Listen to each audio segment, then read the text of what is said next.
అయితే 'ఢాబ్లో' పుస్తకంలోని కథలన్నీ చూసుకున్నట్టయితే బంజారా జీవితాల్ని మరీ ముఖ్యంగా స్త్రీలకి సంబంధించిన జీవితాల్ని మీరు ఫ్రేమ్ అవుట్ చేశారు. అండ్ ఆర్టిస్టిక్‌గా గూడా మీ ప్రతి బుక్‌లో మనకి సంస్కృతి, అక్కడి ఆచార వ్యవహారాలు ప్రతీది గూడా కనిపిస్తా ఉంటది. కవర్ పేజ్ మొదలు మధ్యలో మీరు వాడే ప్రతి పెయింటింగ్ గూడా. సో, చాలా కేర్‌ఫుల్‌గా డీల్ చేస్తున్నారు మీరు ప్రతీదీ చూస్ చేసుకోవటంలో. అయితే ఈ కథల్లో 'పురుడు' అనే ఒక కథ ఇంటర్నేషనల్ మ్యాగజైన్‌లో కూడా వచ్చింది.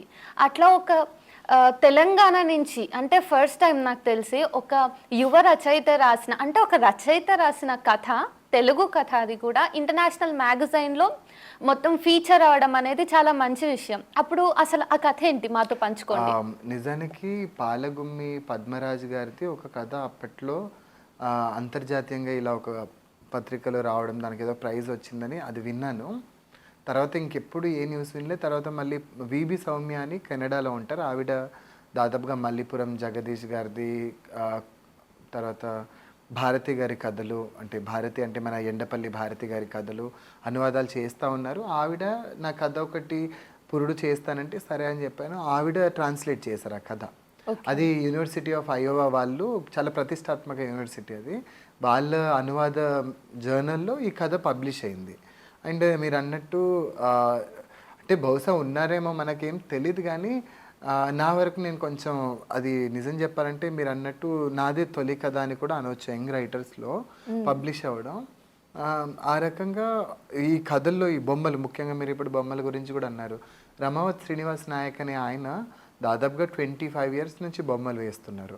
నా ప్రతి పుస్తకానికి కూడా ఆయనే పాపం అని ఎందుకు అంటున్నానంటే, చాలా వరకు చాలామంది ఆర్ట్ ఫామ్స్లో ఉంటారు కానీ ఎక్కువగా బయటకు తెలియకపోవడము, అంత వర్క్ చేసి కూడా తెలియకుండా ఒక దగ్గర ఉండిపోవడం, వాళ్ళవన్నీ అలాగే ఉండిపోవడం, ఏదో ఒకటి రెండు ఎగ్జిబిషన్స్ జరుగుతాయి, ఆ టైంలో ఒక పేపర్లో వస్తారు, ఇవన్నీ ఉంటాయి కదా. ఇవన్నీ చాలా బాధాకరమైన విషయాలు. అందుకని పాపం అన్న పదం ఎందుకో నాకు అట్లా వచ్చేస్తూ ఉంటుంది. సో ఆయన నా ఇంగ్లీష్ పుస్తకం కానీ తెలుగు బుక్ కానీ ప్రతి కథకి కూడా బొమ్మలు ఆయనే వేశారు.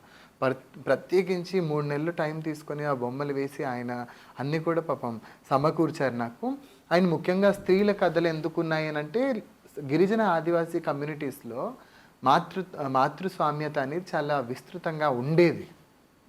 ఇప్పుడు చాలా బయట వాళ్ళతో కలిసిన తర్వాత చాలా మార్పులు వచ్చేసి చాలా ఇన్ఫ్లుయెన్స్ అయిపోయి ఇదంతా అయిపోయాం, కానీ మాతృస్వామ్యత చాలా ఉండేది. ఏది ఉన్నా కానీ ఖచ్చితంగా వాళ్ళ ఒపీనియన్ తీసుకోకుండా ఏది నడవదు. అండ్ ఇప్పుడు మా ఇంట్లో కూడా నానమ్మ కానీ అమ్మ కానీ అంటే నాన్న తాతయ్య వాళ్ళ డెసిషన్స్ తీసుకున్నా కానీ ఆ తీసుకున్న డెసిషన్స్ ఇట్లా కాదు అని చెప్పేసి ఖచ్చితంగా చెప్తారు. అది ఇక్కడే కాదు ఇప్పటికీ ఉంది, కానీ కొంతవరకు డామినేషన్ అనేది మనకి చూస్తూ ఉంటాం మనం.